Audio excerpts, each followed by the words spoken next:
Hello everybody, Media Matchups here, and today we have a slightly different video for you today. Today's not going to be, well, it is kind of going to be a power scaling video, but in a different way. We're actually going to be making a tier list of the Five Nights at Freddy's characters, and we're going to be ranking them in power. I've wanted to do this for a while just to kind of give my thoughts on the Five Nights at Freddy's power scaling and kind of power hierarchy, and who scales to where.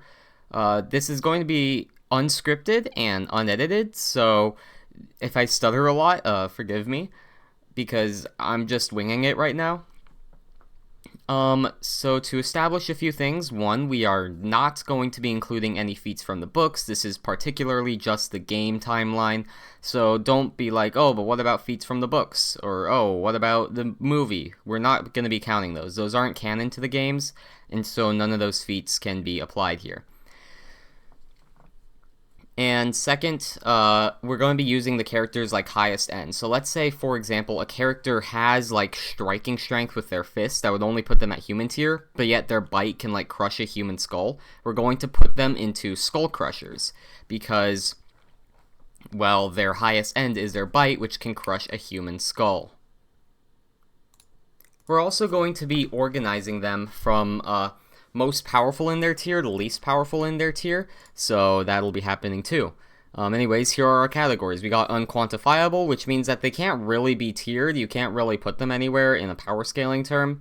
Repeats, so like if a character ends up showing up again, like for example Normal Freddy and Withered Freddy, then we'll just put Withered Freddy in the repeats as they both have the exact same strength and there's really no reason to list Freddy twice.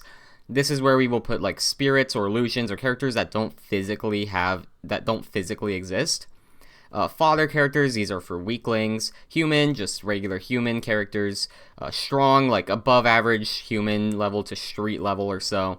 Partial skull crushers, or what was that, the bite of 87? Characters who scale to the bite of 87 and stuff like that. Skull crushers, pretty self-explanatory, and wall level and beyond, characters who are wall level, because there are wall level characters in the FNAF universe, so let's get into this. So starting off with the main four cast from the first game, we will put them in the Was That the Bite of 87 tier. This is mainly because they scale to the toy animatronics, with Mangle likely being the one behind the bite of 87, and obviously they'd scale to Mangle because the toy animatronics and the normal animatronics share parts. So yeah, I'll put them up here. As for who's the most powerful amongst these guys, I'd say Foxy's the most powerful simply due to being the fastest. Foxy was designed to run, so Foxy would probably be the fastest of them realistically, and thus would probably win because of that. Second place would probably be Bonnie. Bonnie's like the most aggressive of them, I believe. So Bonnie, due to being much more aggressive than the others, will likely be able to take down Freddy and Chica. As for who would win between these two, you guys can argue that in the comments, but I think they're pretty much equals. Golden Freddy. I think Golden Freddy, at least in my opinion, has always supposed to be like an illusion. I don't think, like, obviously the Golden Freddy suit exists in lore, but like the Golden Freddy we see in FNAF 1, I believe is just supposed to be an illusion and not really actually like a physical being.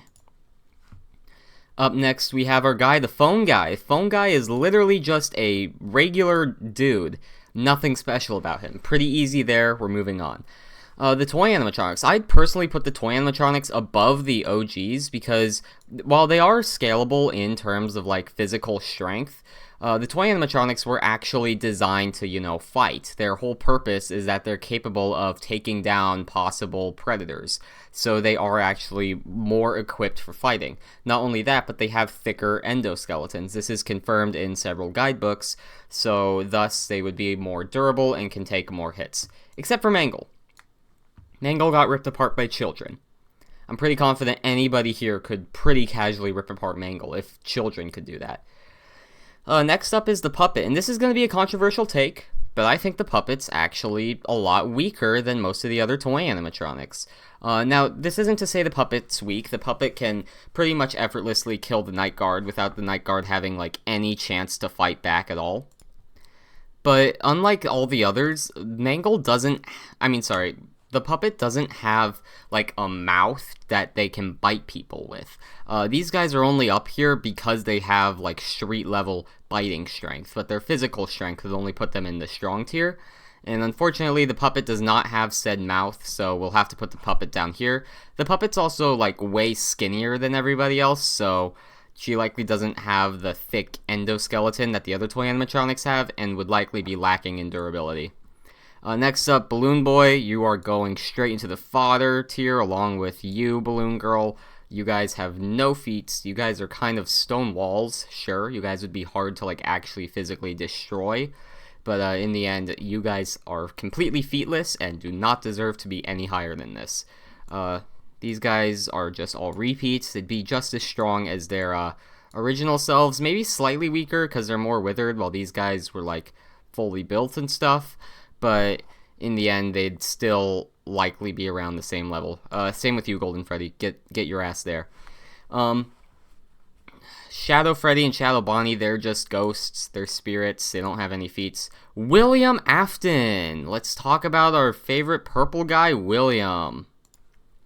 So William would very obviously scale above the OG animatronics rather easily, as he was able to dismantle them and physically overpower them, as stated by Henry, and rip them apart. So he'd pretty obviously scale above them. I'd also argue he scales above the toy animatronics too.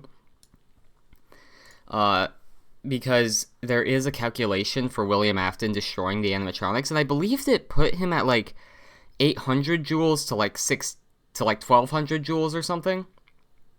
But yeah, either way, he would still scale above even the toy animatronics' highest ends. He'd probably have a bit more difficulty against the toy animatronics than he did the normal animatronics, but in the end, I think William is still faster than the toy animatronics and could still take them on in a fight. So we'll put him at the absolute tippy top of this tier. Next up, though, is William Afton's other self, Springtrap. I'm going to be really generous to Springtrap and put him in the Skull Crusher range. If you watched my video of Springtrap versus Jason Voorhees, you'll know that I said that Springtrap's more powerful than he was as William Afton, and he has a lot more hacks and abilities, but the main thing I brought up is that he could potentially scale the skull crushing, as the original Spring Bonnie suit scales to the original Fredbear suit, which could crush a child's skull. So I guess you could maybe advocate for skull crushing Springtrap, but that's still just a really high end. But I'm just going to be generous to him and give him skull crushing. The Phantom animatronics, it's in their name, Phantom. They don't exist. They just jump scare you, give you a little spook, and then they are gone. So we'll just put all of you right there, and that's FNAF 3 completely down. Next up is the Crying Child. I think his name's Evan Afton. I don't remember. I don't think there was ever an official name given to him. But either way, he'd fall pretty low into the human level, as he's just a child, but I mean, he's still... I mean, it's unknown how old he is, so I think he's supposed to be 10, in which case we might be able to put him in really high fodder or really low human tier. I'm just going to put him in really low human tier. He's a child. I feel like that's self-explanatory. Next up, we have the Nightmare animatronics. So now you might be tempted to put them in the illusions or spirits section, but I personally believe the Nightmare animatronics are like physical beings. If I remember correctly in the lore, they are like there is proof of them being actual physical creations by William Afton, meant to torment the Crying Child whenever he misbehaves. So we're going to treat them as if they are like actual physical beings for the purposes of this video. So where do they scale? Well, even though they look scary, they actually scale really lowly. They actually scale really low, as their only feat is one-shotting a child. A really young child, which is not impressive at all in the slightest. Sure, they have claws and teeth, which, I mean, might be helpful in like a fight, but hey, you know who else has claws and teeth? A fucking chicken. And I doubt you'd put those guys any higher than below average human level. Chickens don't have teeth. What the fuck am I saying? Either way, these guys are not scaling that high. I'll put them in, like, the really low levels of strong tier, because although, like, they don't have much impressive feats, they are really big, and, I mean, they they probably do deserve, they are probably stronger than an average human. So I'll put them in the strong tier. As for who's the most powerful, I think, like, narratively, Nightmare is supposed to be the most powerful, followed by, like, Nightmare Fredbear. And all these guys you can just put in any order and it'd be fine. But yeah, really, really low level strong tier for these guys. Just because you have claws and stuff doesn't really make you that impressive. I put them below the Marionette because the Marionette is one-shotting adults, while these guys are one-shotting children, so I'd say that's a bit more impressive. Up next, we got this guy. I genuinely don't remember his name. I'm going to put him in just a really, really, really low strong tier, like the weakest one here, because he's like these guys, but he's like way smaller. Hell, you know, there's actually no proof he even just one-shots the child. So I'll honestly just put him at like high human tier. I feel like that's fitting for him. Next up, we have the OG Fredbear and Spring Bonnie suits, and these guys, shockingly, go into Skull Crushers. Now, keep in mind, in a fight, they'd probably lose to everybody below them, because, I mean, they're just animatronics. They're not, like, possessed beings like all these guys are, and they wouldn't be hostile to anyone, but they have some of the most impressive, like, bite strength in the series, being able to completely crush skulls, which no other animatronic has been shown to be able to do. And as I discussed in my Mike Tyson vs. FNAF video, their animatronics are different animatronics from the ones in these guys, so there's no reason why these guys would scale. So yeah, these guys are crazy impressive, even though realistically they'd lose in a fight to like everybody here. Alright, next up is Michael Afton. Now, Michael Afton's kind of interesting because he's like a regular dude, more or less, but he's really resilient due to Remnant. So I'm going to put him up here. In a fight with like the rest of the human level tiered guys, Michael Afton has just way more resilience than them due to being a literal walking corpse just full of Remnant. So even though he's as strong as just a regular dude, he could probably beat up anybody else here just simply due to his resilience. Alright, next up is the Funtime animatronics, and guess what? These guys are going straight up to the wall level tier. Yes, I do think there are characters that are wall level in FNAF. Shocking, I know. But let me explain for these guys. So first off, these guys are already massively scaling above everybody else below them, because there are multiple statements throughout the game that they are by far like the most impressive animatronics to like pretty much have ever been made. They're revolutionary in the robotics field. So already we can put them up above like the highest tiered animatronics, these guys, but if you actually do calculations for some of their feats, I believe like their durability is like 45,000 joules or so, because there was a calculation made for the Scooper, and the Scooper can produce about 45,000 joules of energy with a single stab, and Ballora was capable of withstanding like 3 of them. Now yeah, Ballora did technically die due to the stabbing, but that's because it just scooped out her internal endoskeleton. Her exoskeleton, her like metal skin, was completely undamaged by it. No dents, no nothing. So that means that if somebody were to just punch her with 45,000 joules of energy, she could tank it no problem. There's also a calculation of Funtime Foxy, I believe, of that gets them up to like 30,000 joules with like their kinetic energy and stuff. And these guys are also some of the fastest characters in the verse, with them topping out at like 40 miles per hour according to some calcs. So yeah, these guys are definite wall levelers. They're definitely some of the most powerful characters in the verse. And I'd say Ennard easily surpasses all of them, because Ennard is literally a mix of these 4. So obviously Ennard would scale massively above them, being a mix of all 4 of them. As for who's the most powerful amongst these 4, I don't know. I don't think there's any like definitive answers to that, so we'll just leave it like this. You two, you guys are literal plush toys, so you guys go down here. These weird-ass baby-looking things. If I remember correctly, like, Michael Afton, just a normal dude, could pretty easily overpower these guys, and they require, like, a group to do anything to him, so I'll just put them kind of high into the fodder tier. These dolls, again, they need to be, like, in groups in order to overpower anybody, so I think I'll just put them like about here. I honestly doubt they'd even be able to do any damage to Balloon Boy or Balloon Girl. The only reason why they were a threat to Michael was because he was in like a spring lock suit, if I remember correctly, and they were like tripping up the spring locks, but Michael could like effortlessly get them off of him just by shaking a little bit, so they are like no threat at all. You are a computer. You cannot do any harm to anything. You are going down here. I don't even know if you should be in this tier or if you should fall under illusions or something. Alright, the rockstar ones, I believe they're called. I forgot, or Funtime? No, shit, no. I know these guys' names. Hold on 1 second. Okay, so yeah, these are the rockstar animatronics. If I remember correctly, in FNAF 6, these guys like could potentially bite off the frontal lobe of a child. I know there's like some statements of like characters breaking 100 children's bones, but one, we don't know if that was one at a time or if that was all 100 bones at once, and two, the kid didn't even notice it until he got home. So yeah, all of the lawsuits in FNAF 6 are very dubious at best. They're not really super reliable for like actual power scaling. So I typically try to avoid those when power scaling the verse. However, the only one that holds like any merit at all is the kid getting his frontal lobe bitten off. So we have another Bite of 87 incident. And I believe these guys scale to the animatronics like Lefty that can do that.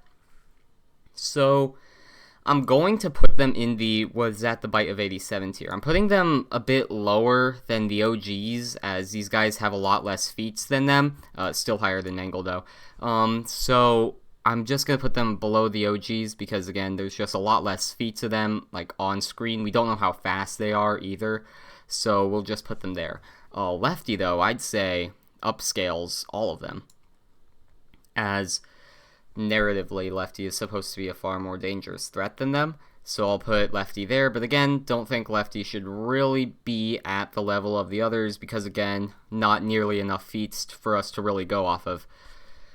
Next up is all of these guys. I forgot what they're referred to as in lore. I'll put them at the same level as the Rockstar characters, except a bit lower because they're quite a bit smaller. So I feel like in a fight with the Rockstar characters, the Rockstars would just be able to throw these guys around pretty easily. So yeah, but I think they still are like relative to them, just a bit smaller. Alright, Lefty. I remember there was actually like a calc for this guy that was like made that put him at like 3 joules of energy, which is kind of hilarious. But I'm just going to put him in the fodder tier. I'm going to put him above Balloon Boy and Balloon Girl, because fuck Balloon Boy and Balloon Girl. And this guy can, like, actually, like, move around decently fast and stuff, but I don't really think he deserves anything higher than fodder. And I think these guys could probably rip him apart, so yeah. You are a literal inanimate toy, but you can, like, slightly move. So I'll put you above the plushies. And you are also, like, kind of big. Funtime Chica, she should just scale to the other Funtimes. I don't really see much of a reason for her to not. I think she will be at the lowest, though, just because, again, she has a lack of feats, so there's not really much for us to go off of. L-Chip, again, I'll just put him with the Rockstars. He should be comparable, but, I mean, again, there's just kind of a lack of feats from him, so there's nothing that really suggests he should be up with these guys. And I'll also put him above these guys because, again, he's bigger than them. Trash in the Gang. You guys are, like, actual, unironic pieces of trash. Like, one of you is just a bucket on a stick. You guys are going to the lowest possible. I'm sorry. Music Man. Again, just comparable to the other, like, Rockstar animatronics from FNAF 6. No feats here. This robot, you are a robot, and I don't remember any other feats that you have. I don't think you have any. So we're just going to put you, I don't know, let's put you above Balloon Boy and Balloon Girl, as I'm sure you're a bit more durable.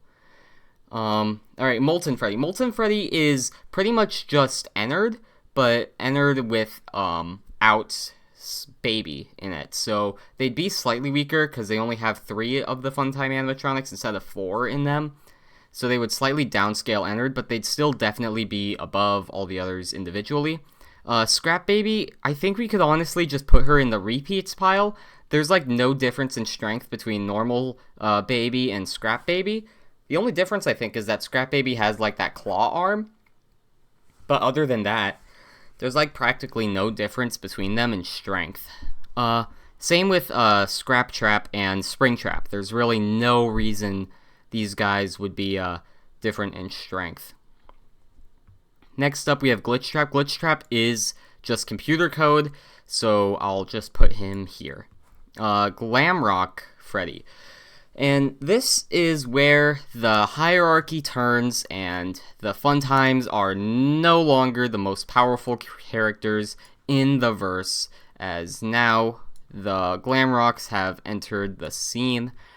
And the Glamrocks scale way higher than them. Not only are the Glamrocks far more technologically advanced than the Fun Times, because the Fun Times were made in the 1980s and were advanced for the 1980s, but the Glamrocks were actually made in like modern times, like in the 2020s. So they'd have far more advanced technology, as in real life we have way better like tech than we did back in the 80s.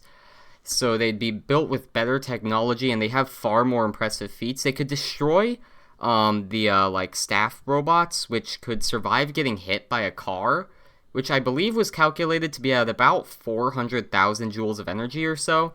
Monty also has feats that are like in the 100,000 to 200,000 joule range, which is really impressive.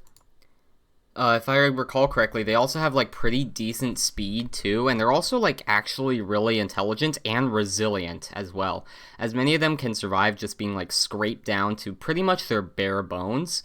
So yeah, they definitely deserve to be the highest in the tiers in the verse currently. Fuck, I lost my train of thought. Oh yeah. I'd say in terms of power between these four, I put Glamrock Chica at the lowest because her beak got kicked off by Gregory, who's more or less just like a standard child. And everybody else posed a lot more of a threat to him, I believe. And I put Glamrock Freddy at the top because I think, if I recall correctly, he can like beat any of them in a fight. So yeah, good job to Glamrock Freddy for being top of the verse. Good job.